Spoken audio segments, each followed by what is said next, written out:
পুরো বাংলাদেশ জুড়ে সাকিব আল হাসানের যদি একজন মাত্র ফ্যান থাকে, একজন মাত্র ফলোয়ার থাকে, একজন মাত্র ভালোবাসার মানুষ থাকে, সেই মানুষটাই আমি।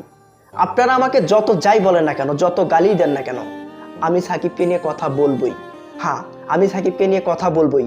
আমি যেমন সাকিবকে নিয়ে সমালোচনা করেছি, তেমনই সাকিবকে আমি ভালোবাসবো। সাকিবকে ভালোবাসি সেই আমার শৈশব থেকে। তাকে কিভাবে আমি ভুলে যাই?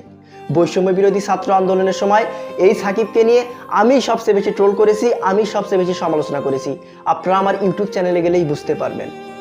আপনারা যারা হলুদ সাংবাদিক আছেন, যারা সাকিবকে নিয়ে শুধু টোলের পর টোল লেগেছিলেন, তারা এখন কোথায় যাবেন? তারা এখন কি করবেন? কি করে খাবেন?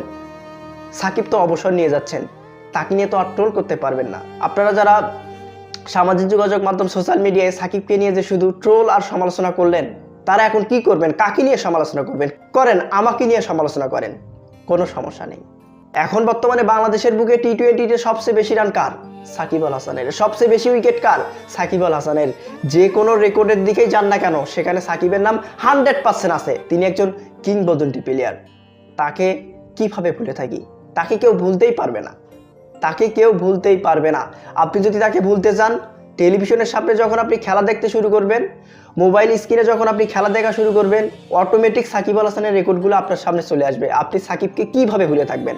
পারবেন না। আই মিস ইউ বাংলার বস, আই মিস ইউ বাংলার নবাব।